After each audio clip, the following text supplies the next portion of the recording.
जी अस्सलाम वालेकुम जी, वरिया Salvi share and watching Allah associate LLB part 2 और कॉन्स्टिट्यूशनल लॉ स्पेसिफिकली जो है वो यूके का कॉन्स्टिट्यूशन। इसमें आज हमारा 10th लेक्चर है और ऑलमोस्ट ये एंड होने वाला है यूके का कॉन्स्टिट्यूशन। क्वेश्चन नंबर 10 जो है it is about human rights in UK constitution. Question को इतना ज़्यादा इंपॉर्टेंट नहीं है, लेकिन अगेन आयल से क्योंकि हम एनुअल में पढ़ रहे हैं, कोई इतनी भाग दौड़ तो हमें पड़ी नहीं हुई, जल्दी भी नहीं है, तो क्यों ना हम सारी चीज़ें कवर करें, ठीक है ना। तो एक अच्छी चीज़ भी ये होती है कि एक अच्छा स्टूडेंट भी वो होता है जो कि जितनी चीज़ मिली है, जितना असाइनमेंट मिली है हमें पंजाब यूनिवर्सिटी की तरफ से, जो आउटलाइन मिली है, कंटेंट लिस्ट है, वो सारी की सारी हम कवर करें, ठीक है। तो हर चीज़ का कंसेप्ट आपके पास हो। हमने सिर्फ और सिर्फ पेपर पास करने की हद तक तो नहीं जाना ना, हमने कल कला कहीं पे जाके प्रेजेंट भी करना है, ठीक है। तो वो कब करेंगे, जब आपने कुछ पढ़ा होगा। अदरवाइज वही बात है कि मैं स्टिल कहता हूँ कि आप माइक ले लें और ये जो इलेक्शन कंटेस्ट और ये वो सारा वो भेड़ें होती हैं सारी, उनसे जाके पूछें व्हाट इज लॉ, लॉ की डेफिनेशन बता दें, and majority of them will be null, ठीक है। कुछ भी नहीं बता सकेंगे, नल एंड वॉइड, बिल्कुल खामोश, साइलेंट, ठीक है। तो क्या है कि आज पढ़ेंगे तुम वो बड़ी एक है अच्छी कोटेशन है, today a reader tomorrow will be a reader, ठीक है। तो आज पढ़ लें, कल कहीं ना कहीं पहुंच जाएंगे इंशाल्लाह, है। तो खैर, human rights in UK constitution, introduction से स्टार्ट करते हैं। ये हम पहले बता दें थोड़ा सा कि आपको पता है ब्रिटिश कॉन्स्टिट्यूशन जो है वो, उसको हम पढ़ते हैं कि ये पार्टली रिटन है, पार्टली अनरिटन है। और पार्टली रिटन का क्या मतलब है और पार्टली अनरिटन का क्या मतलब है? जहां तक हम कहते हैं अनरिटन है, उसका मतलब ये होता है कि ये पार्लियामेंट की तरफ से कोडिफाइड पोर्शन नहीं है, जिसको हम कहते हैं अनरिटन। आल दो वो चार्टर्स, वो हिस्टोरिकल डॉक्यूमेंट्स कहीं ना कहीं लिखे ही हुए हैं, लेकिन स्टिल उनको लिखा हुआ हम नहीं समझते हैं, अनरिटन कहते हैं। अनरिटन का मतलब ये नहीं होता कि लिखा हुआ नहीं है, अनरिटन का मतलब लॉ में ये है कि कोडिफाइड नहीं है, पार्लियामेंट की तरफ से पास नहीं, ठीक है। तो जब हम कह रहे होते हैं कि रिटन है, तो रिटन का मतलब ये होता है कि पास्ड बाय पार्लियामेंट है, ठीक है, कोडिफाइड है, ठीक है। तो ब्रिटिश कॉन्स्टिट्यूशन जो है वो पार्टली रिटन है, पार्टली अनरिटन है। तो जो रिटन पोर्शन है उसके अंदर एक स्पेसिफिक एक्ट है जो कि ह्यूमन राइट्स एक्ट 1998 के तौर पे जाना जाता है ब्रिटिश की हिस्ट्री में, और कॉन्स्टिट्यूशन का भी पार्ट है। उसके थ्रू फंडामेंटल राइट्स जो है वो रिकॉग्नाइज किए। ऑल दो इससे पहले Magna carta, bill of rights, petition of rights, habeas corpus, ये सारी जो है सीरीज ऑफ डॉक्यूमेंट्स हैं, हिस्टोरिकल चार्टर्स हैं, जो कि फंडामेंटल राइट्स प्रोवाइड करते हैं, कहीं ना कहीं राइट्स को रिकॉग्नाइज करते हैं। लेकिन जो स्पेसिफिकली और कोडिफाइड लॉ जो है वो डील करता है ह्यूमन राइट्स को इन यूके कॉन्स्टिट्यूशन, वो 1998 का ह्यूमन राइट्स एक्ट है जो इसके बारे में बात करता है, और आज उसी के बारे में इन डिटेल जो है वो डिस्कस करेंगे। As the British Constitution is unwritten, so the fundamental rights in England are not well explained. तो fundamental rights जो है वो well explained नहीं है, but these rights are recognized by the different conventions and traditions, being the important source of UK Constitution. लेकिन इन rights को जो है वो traditions के through, conventions के through जो है वो recognize किया गया है।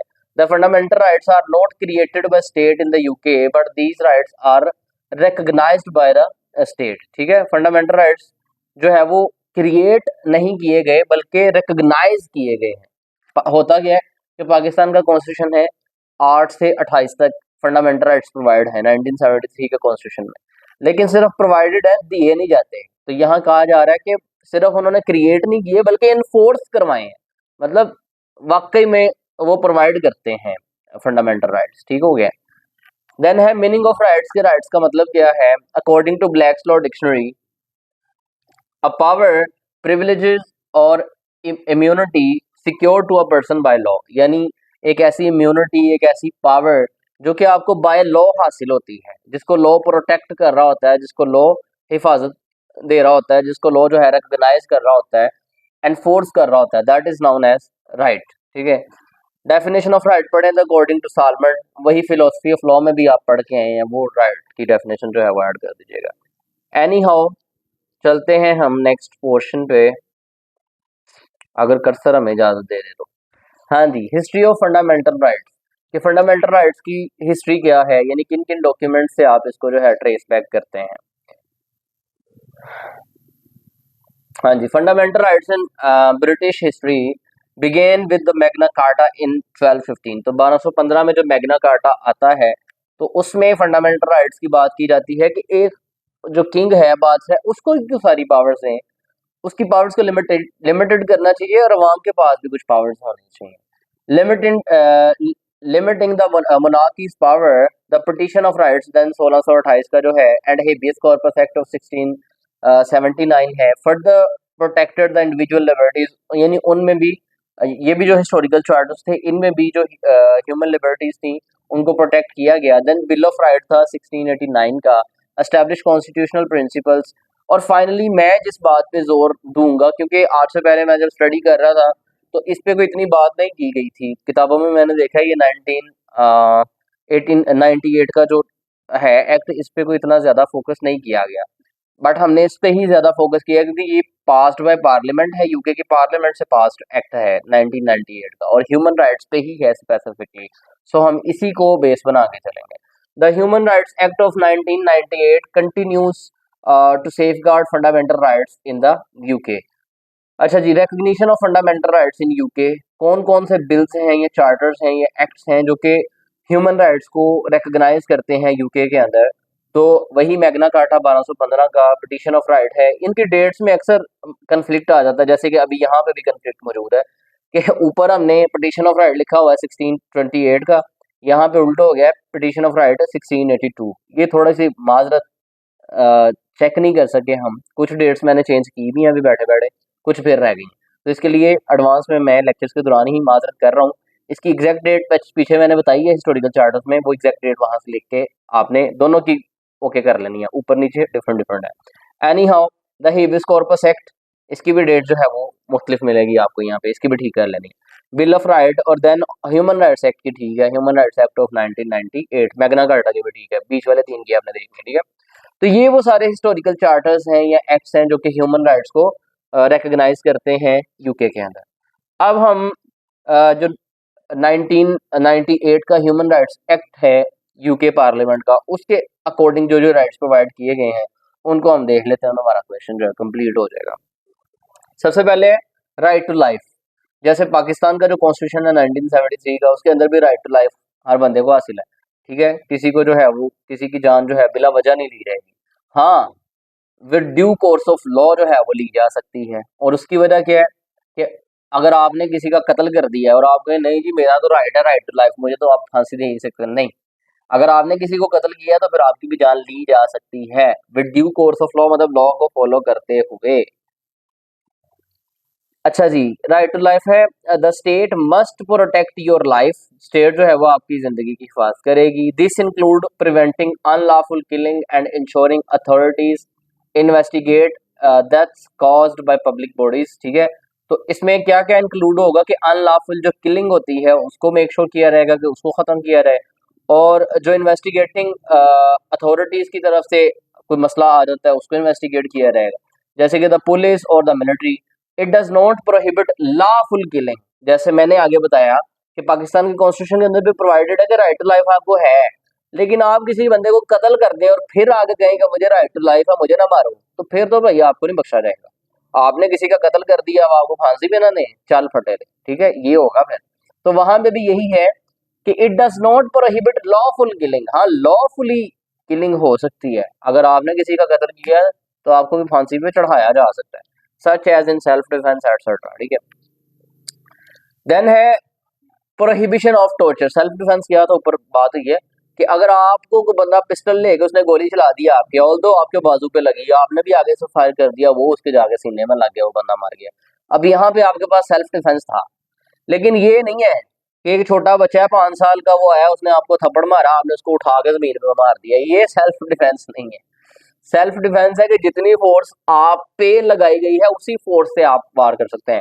इवन कि अगर किसी ने आप पे डंडा चलाया है तो आप भी डंडा ही चला सकते हैं। सेल्फ डिफेंस ये नहीं है कि किसी ने आप पे डंडा चलाया है आप आगे से पिस्तौल गोली मार के उसको बंदे को मार दें, ठीक है, ये सेल्फ डिफेंस नहीं है, ठीक है। तो जब आएंगे ट्रायल में जाएंगे तो फिर वहां पे एक एक चीज काउंट होती है। तो सेल्फ डिफेंस में अगर आपने बंदा मार दिया है तो वो कंसीडर किया जा सकता है कि बंदे ने पहले गोली चलाई, वो आपकी तरफ आई, उसी दौरान आपने भी गोली चला दी, उसकी गोली आके आपके बाजू पे लग गई, जो कि आपके भी बिल्कुल सीने के करीब थी, आपकी गोली जाके उसके सीने पे लग गई, उससे वो मर गया, आप जख्मी हो गए। तो ये सेल्फ डिफेंस बन सकता है। देन है प्रोहिबिशन ऑफ टॉर्चर। तो जो टॉर्चर है बेजा, उसको जो है वो प्रोहिबिट किया गया, मना किया गया। You can not B torture और सब्जेक्टेड टू अनह्यूमन और डिग्रेडिंग ट्रीटमेंट, यानी अनह्यूमन ट्रीटमेंट नहीं किया जाएगा, डिग्रेड नहीं किया जाएगा इंसानियत को। This includes physical and mental abuse by the state और इट्स ऑफिशियल। स्टेट या उसके कोई भी ऑफिशियल्स आपको मेंटली तौर पे, फिजिकल तौर पे जो है वो अब्यूज नहीं करेंगे, ये भी आपका राइट है। देन है prohibition of slavery and forced labour. Pakistan के आइन के अंदर भी ये मौजूद है कि फोर्स्ड लेबर नहीं आप करवा सकते हैं, गुलाम बना के नहीं रख सकते हैं। तो कहता है slavery and servitude are completely banned, किसी को आप गुलाम बना के नहीं रखेंगे। फोर्स्ड लेबर, जैसे कि being made to work without consent, एक बंदा नहीं चाहता है काम करना लेकिन आपने जुत्तियां मार के उसको काम पर रखा हुआ है, इज आल्सो प्रोहिबिटेड। जैसे लास्ट टाइम था वो एक जज साहिबा की बीवी थी, उन्होंने वो एक बच्ची के ऊपर कितना वो जुल्म किया था। और आपके आसपास भी देखेंगे ना, आपको बताने की जरूरत नहीं है, जहाँ पे आप रह रहे हैं, जिस सोसाइटी में आप रह रहे हैं, आपके आसपास क्या होगा कि बच्चियां होंगी माइनर, 10 साल, 12 साल, 14 साल, और उसको उनको घर में मेड रखा हुआ है, ठीक है। उनको घर में जो है वो काम करवाया जाता है, सुबह वो आ जाती हैं, रात तक उनको रखा जाता है, इवन के महीनों पे रखा होता है, ठीक है। तो ये फोर्स लेबर होती है, बच्चों से काम नहीं करवाना चाहिए, इलीगल है, पाकिस्तान के अंदर भी इलीगल है। तो अक्सर तो लोग मजबूर भी होते हैं, खुद भी आते हैं, कहते हैं कि भाई जान रख लें, बच्ची है, वो अच्छे घर होते हैं ना, तो उनमें उनकी कोशिश होती है एडजस्ट हो जाए हमारी बच्ची, और यहाँ से वो जो है वो सीख भी लेगी मैनर्स और ये वो, और काम भी करती रहेगी। लेकिन आपको डिस्करेज करना चाहिए कि नहीं, बच्चों को हमने लेबर पे नहीं लगाना, बच्चों की जो मेन जगह है वो तालीम है, ना कि घर की तपड़ियां लगाना और सफाइयां करना, ठीक है। तो फोर्स्ड लेबर जो है उस वो नहीं करवाई जा सकती। कनेक्शन डिसमिस, इसको जरा 1 मिनट पॉज। जी, तो हम बात कर रहे थे फोर्स्ड लेबर की, कि किसी को जो है वो फोर्स नहीं किया जाएगा फॉर लेबर, ठीक है। तो इसी में मैं जो है बता रहा था कि पाकिस्तान में भी ये मना है, ठीक है। तो ये भी फंडामेंटल राइट है कि किसी को फोर्स्ड लेबर पे मजबूर नहीं किया जाएगा। देन इससे नेक्स्ट अगर चलें तो है जी right to liberty and security. Pakistan में भी अवेलेबल है कि हर किसी को राइट है, आज़ादी हासिल है, फ्रीडम है कि वो जो चाहे करे। Everyone has the right to be free and not arbitrary detained. Detained मतलब किसी को हफ्ज़े बेजा में नहीं रख सकते आप, बिला वजह जो है वो डिटेन नहीं कर सकते हैं।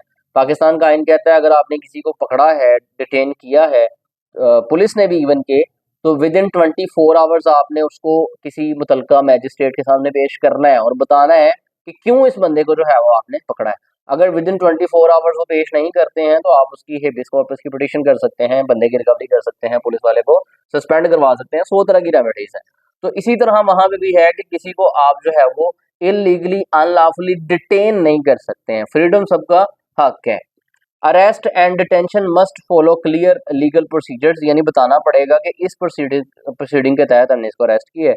Ensuring individuals are informed of reasons and allowed to challenge them in court, ठीक है। जो इंडिविजुअल्स जिनको आपने अरेस्ट किया उनको बताएं क्यों किया है और उनको अलाउ करें कि वो चैलेंज कर सके अपनी अरेस्ट को इन द कोर्ट। देन है राइट टू फेयर ट्रायल। एक बंदा पकड़ा गया है, अब पकड़ के उसकी चक्की नहीं पीस देनी है कि 25 साल वो जेल में रहे और 25 साल बाद जज साहब कहीं आपको बाइज्जत बरी किया जाता है। भाई 25 साल में उसकी बीवी जो है वो सड़कों पे धक्के खाती रही, घरों पे काम करती रही, बच्चियां उसकी रुल गई, बच्चे उसके रुल गए, एजुकेशन उनकी तबाह हो गई, पढ़ वो नहीं सके, बीवी दर दर की जो है वो गुलाम हो गई, और 25 साल एक बंदे को तुम अंदर रख के बाद में कहते हो तुम्हें बाइज्जत बरी किया जाता है। कौन सी इज्जत, खाक में मिल गई ना उसकी सारी इज्जत। तो ये जो फेयर ट्रायल नहीं मिलता है पाकिस्तान के अंदर, बंदा एक पकड़ा जाता है, एक ऐसा केस जिसमें वो इन्वॉल्व भी नहीं होता है, मतलब ऐसी ऐसी FIR सामने आ जाती हैं और 25-25 साल जेलों में लोग सड़ते रहते हैं, गलते रहते हैं, ठीक है। तो लेटर ऑन आपको बाइज्जत बरी किया जाता है, दिस इजंट द फेयर। तो राइट टू फेयर ट्रायल क्या है कि एक बंदे को अगर आपने पकड़ा है तो उसको सारी अपॉर्चुनिटीज दो कि वो खुद को इनोसेंट प्रूव कर सके, और एज सुन एज पॉसिबल उसका ट्रायल कंडक्ट करो, ना कि उसको हमें जेल में जो है वो डाले रखो। तो you are entitled to fair and public hearing by an independent and impartial tribunal. This applies to both civil and criminal cases. Legal aid should be provided if needed for justice to be served. Then है no punishment without law. Law के बिना कोई भी punishment जो है वो नहीं दी जा सकती, ठीक है, मतलब with due course of law दी जाएगी, लॉ को फॉलो किया रहेगा। You can not be convicted और punished for something that wasn't illegal at the time you committed the act. The law must be clear and not applied retroactively. retrospective होता है वैसे, इसको मैं समझाता हूँ थोड़ा सा। आपने 2 साल पहले नहीं जाते हैं, 2 महीने पहले जा रहे हैं, आपने 2 महीने पहले जो है शीशा स्मोक किया, मैं एग्जाम्पल दे रहा हूँ, ठीक है। 2 महीने पहले शीशा जो है वो स्मोक किया और उस टाइम पे जो है वो शीशा स्मोक करना जो है वो क्राइम या जुर्म नहीं था। और आज के दिन में टुडेज 23 और 4 जनवरी 2025, आज लेट्स सपोज शीशा स्मोक करना जो है वो एक क्राइम अगर डिक्लेयर हो जाता है कि जो शीशा स्मोक करेगा उसको जो है वो इतनी पनिशमेंट, तो एक काम जो आपने 2 महीने पहले किया उसकी कोई वीडियो सामने आती है तो उस बेस पे आपको सजा नहीं दी जाएगी। यानी एक ऐसा काम जो आपने उस वक्त किया कि जब उस काम के करने की सजा नहीं थी, उस काम के लिए आपको लेटर ऑन सजा नहीं दी जा सकती, चाहे वो लेटर ऑन सजा याफ्ता ही मतलब काबिल सजा ही क्यों ना जुर्म हो जाए, ठीक है। इसी तरह एग्जाम्पल दी है, वैसे शीशा स्मोक करना और शीशा रखना पाकिस्तान के अंदर जुर्म ही है, लेकिन चलता है सारी सारी रात सारा सारा दिन, क्लब्स मौजूद है, पुलिस वाले आते हैं पैसे ले लेते हैं चले जाते हैं, ठीक है, चलता है, सब चलता है। देन है right to respect for private and family life. तो आपकी जो प्राइवेट और फैमिली लाइफ है उसको जो है वो रिस्पेक्ट मिलने चाहिए। ये नहीं है कि हर इशारे पे हर सिग्नल पे पुलिस वाला रोके के हाँ भी निकाह ना दिखा, हाँ ऐसा नहीं। This protects your privacy in personal matters, correspondence, home life and family relationships, however it can be limited for reasons like public safety or crime prevention etc. Next है freedom of thought, conscience and religion. जो आपका दिल चाहे religion profess करें, कोई आपको force नहीं करेगा चपेड़ मार के कि भाई सिख हैं तो मुस्लिम हो रहे हैं, ईसाई हैं तो मुस्लिम हो रहे हैं, मुस्लिम हैं तो ईसाई हो रहे हैं, no one can force you, ठीक है। फ्रीडम ऑफ रिलीजन होगी ना, फ्रीडम ऑफ एक्सप्रेशन, कि जो भी आपके जज्बात हैं, जो भी ख्यालात हैं, जो भी पब्लिक ओपिनियन है आपकी पर्सनल ओपिनियन है, उसको आप एक्सप्रेस कर सकें, कोई सेंसरशिप का जो है वो डर ना हो, कोई तोप आपके सर पे ना खड़ी होगी अगर आपने ये कह दिया तो आपको रात को उठा लिया जाएगा। तो ये है फ्रीडम ऑफ एक्सप्रेशन के जो आपकी जनरल राय है उसको आप एक्सप्रेस कर सकें फ्रीली, ये भी आपका फंडामेंटल राइट है। देन है freedom of assembly and association. अगर आप किसी कॉलेज के अगेंस्ट जो है वो सप्लीमेंट्री की फी के अगेंस्ट एहतजाज करना चाहें तो आपको इजाज़त हो कि आप कर सकें उस कॉलेज के बिल्कुल बाहर खड़े होके, ना वो कॉलेज आपका कुछ बिगाड़ सके ना वो पुलिस डिपार्टमेंट आपको कुछ बिगाड़ सके, क्योंकि यूनिवर्सिटी कहती है 11,860 रुपये फीस है, तो who the hell they are जो आपको जो है वो एक्स्ट्रा चार्ज करते हैं। तो जो शहबाज शरीफ साहब कहते हैं वो वाला एहतजाज भी रिकॉर्ड करवाने की आपको इजाज़त हो, मतलब कोई आपको रोक ना सके। ये है फ्रीडम ऑफ असेंबली और एसोसिएशन, कि मतलब जो पीसफुली आप कहीं पे एसोसिएशन बनाना चाह रहे हैं, असेंबली बनाना चाह रहे हैं, खड़े हो गए एहतजाज करना चाह रहे हैं, शर्त ये है कि उसमें आप असला प्रेजेंट नहीं करेंगे, उसमें आप स्टेट का नुकसान नहीं करेंगे, तो उसकी आपको इजाज़त है। लेकिन अगर आप फायर आर्म्स ले आते हैं, आप आवाम का नुकसान करना शुरू कर देते हैं, फिर आपको उस चीज़ की इजाज़त नहीं दी जाएगी। तो ये भी एक फंडामेंटल आपका राइट है। People can gather peacefully for protest, demonstrations or meetings. This right also include joining organizations like trade unions. Restrictions may apply to maintain public safety or order. तो मतलब आज़ादी होनी चाहिए कि पीसफुली आप अपना एहतजाज रिकॉर्ड करवा सकते हैं। शहबाज शरीफ साहब वाली मिसाल सबसे बेहतर है, कॉलेज के अंदर रह के सारे बच्चे जो है वो एहतजाज कर रहे हैं तो कितना मन रहेगा है। देन है राइट टू मैरी, के शादी का हक है। Man and woman have the right to marry and start a family, वो फैमिली स्टार्ट कर सकते हैं as long as they meet national legal requirements like minimum age etcetera, ठीक है, उसके अंदर रह के वो कर सकते हैं शादीशुदा। प्रोहिबिशन ऑफ डिस्क्रिमिनेशन है, वो काला है, गोरा है, अरबी है, अजमी है, फर्क नहीं किया जाएगा, फंडामेंटल राइट है। प्रोटेक्शन ऑफ प्रॉपर्टी है, ठीक है, पाकिस्तान के कॉन्स्टिट्यूशन के अंदर भी है कि आपकी प्रॉपर्टी को डैमेज नहीं किया जाएगा, नुकसान नहीं पहुंचाया जाएगा, जहां चाहे प्रॉपर्टी परचेज कर सकते हैं। राइट टू एजुकेशन है, सबको हासिल होगा। राइट टू फ्री इलेक्शंस हैं, ठीक है। ये सारे फंडामेंटल राइट्स हैं जो कि आपके वहाँ पे रिकग्नाइज किए जाते हैं। इंपॉर्टेंस ऑफ फंडामेंटल राइट्स की बात करें तो according to Laski, rights are the requirements of life without which individuals never accomplish the personality. Can fundamental rights be suspended? Yes, fundamental rights हैं उनको सस्पेंड किया जा सकता है। कब? In the case of emergency. कोविड-19 था और कोविड-19 के अंदर कोविड-19 था तो लॉकडाउन लगा हुआ था। तो उस लॉकडाउन के होने के बावजूद आप 100 से 150 लोग इकट्ठे होके आ रहे हैं बाहर सड़क पे कि हमने एहतजाज करना है, पीसफुल एसोसिएशन बनानी, तो फिर तो आपको जुतियों वाला कोई नहीं फिर तो आपको स्टेट की तरफ से डंडे पड़ेंगे और घर भेज के फिर ही वो वापस आएंगे। क्योंकि जब दो बंदों का हाथ मिलाना महाल हुआ है, एक बंदा दूसरे को, घर वाले एक दूसरे को देखने को तैयार नहीं है, मास्क लगा रहे हैं, एक दूसरे का खाना नहीं खा रहे हैं, बिल्कुल सेपरेट बर्तन हो गए हैं, सेपरेट खाना हो गया है। तो उस सूरत में आप कह रहे हैं नहीं जी हमारा राइट है, हमने 100 बंदे ने आके जो है वो सड़क पे खड़े होना है, तो फिर स्टेट आपको डंडे मारेगी। तो मतलब ऐसी सिचुएशन जब इमरजेंसी लागू हो जाती है मुल्क के अंदर, तो उस सूरत में आपके फंडामेंटल राइट्स को सस्पेंड भी किया जा सकता है कुछ अरसे के लिए, ठीक है। लेकिन यहाँ पे पाकिस्तान में तो हमेशा के लिए सस्पेंड रहते हैं, कोई भी सूरत हाल ऐसी नहीं है जिसमें आप एसोसिएशन बना सकते हैं। एनी हाउ, ये था हमारा ह्यूमन राइट्स से रिलेटेड टॉपिक। होप तो समझ आई होगी, लाइट लाइट रह के पढ़ ली है। बाकी मिलेंगे इंशाल्लाह अपने नेक्स्ट लेक्चर में, तब तक के लिए अल्लाह हाफिज़, थैंक यू।